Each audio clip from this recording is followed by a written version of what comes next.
Bienvenidos a Logrema, es un podcast dedicado a explorar las profundidades de la palabra de Dios, donde el Logos eterno se encuentra con el rema hablado. Cada episodio ofrece enseñanza bíblica reflexiva actual, perspectivas históricas y una aplicación práctica para quienes desean crecer más espiritualmente para la gloria de Dios.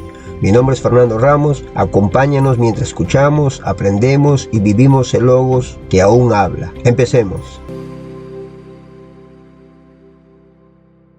Episodio número 14. La paradoja del Cordero y León. Para el autor Taylor G. Bunch, en su libro Paradojas de la Biblia, dice que esta paradoja combina dos naturalezas aparentemente opuestas: el león, que simboliza el valor, la audacia y la intrepidez, y el cordero, que representa la mansedumbre, la humildad y la inocencia. El autor destaca que en el santuario celestial Jesús actúa simultáneamente como el sacerdote, el león que prevalece, y la víctima, el cordero. El autor define la verdadera mansedumbre no como cobardía, sino como un carácter pasivamente militante y militantemente pasivo, donde se tiene un control total de las emociones en paz con Dios. Para el autor Graham Goldsworth, en su libro El León y el Cordero, describe esta dualidad como la ilustración de la paradoja central del Evangelio. La victoria de Dios no se logra mediante la fuerza bruta, sino a través de la humillación y muerte de su Hijo. El autor señala una visión contrastada en Apocalipsis 5. Juan oye hablar de un león victorioso, pero al volverse ve a un cordero inmolado. Según el autor, el león asume la mansedumbre del cordero para poder vencer. Por ello, quien desea encontrar al león debe buscar primero en el cordero. El autor John Newport, en su libro El León y el Cordero, considera que esta fusión de los conceptos de rey, davídico, león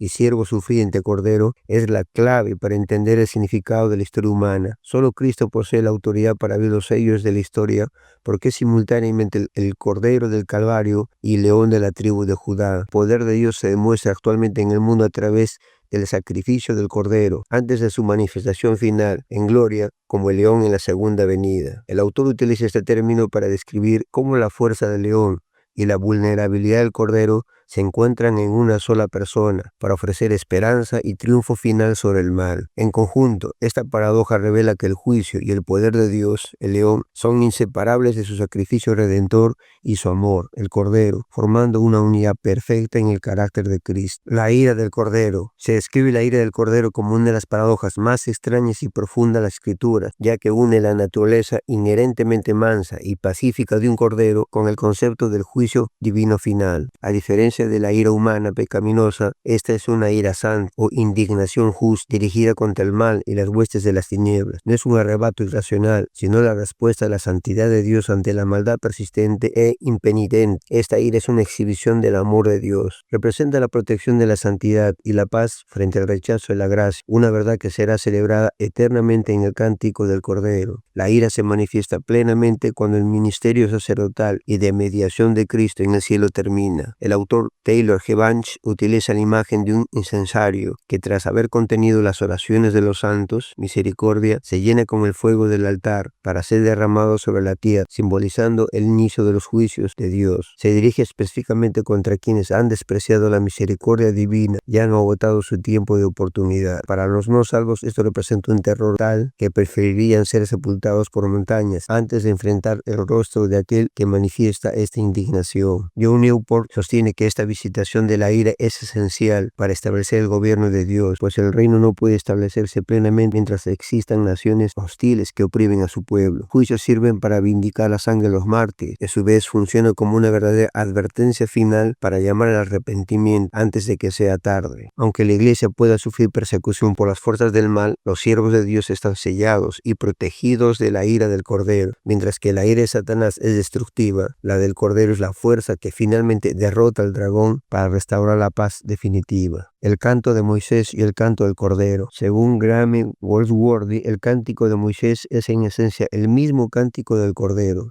Mientras que el cántico original en el Éxodo celebraba la victoria objetiva de Dios al redimir a Israel de Egipto, ese evento era solo una sombra del Evangelio. El cántico del Cordero celebra el éxodo espiritual, definitivo logrado por la vida, muerte y resurrección de Cristo. John Newport añade que esta asociación vincula la liberación histórica del éxodo con la redención definitiva lograda por Jesucristo, celebrando el triunfo escatológico de Dios sobre todas las fuerzas del mal. El autor hace una aclaración teológica importante. El cántico se refiere primordialmente a los actos de juicio de Dios manifestados en historia, más que a sus actos redentores. Los victoriosos alaban a Dios específicamente por su soberanía y la justicia de su juicio. Taylor Bunch sostiene que el cántico conmemora la verdad de que incluso la ira del Cordero es una exhibición de su amor. Revela que el juicio final no es una contradicción del carácter de Dios, sino una parte esencial de su misión redentora para erradicar el mal. Los que entonan este cántico son aquellos que han salido victoriosos sobre la bestia. Se encuentran de pie sobre un mar de vidrio mezclado con fuego, cual simboliza la prueba y la gran tribulación por la que han pasado, de forma análoga al cruce del Mar Rojo. El autor aclara que esta victoria no es por mérito propio de los creyentes, sino gracias a la victoria previa de Cristo en el Calvario. El autor destaca que este cántico nunca envejecerá y nunca morirá,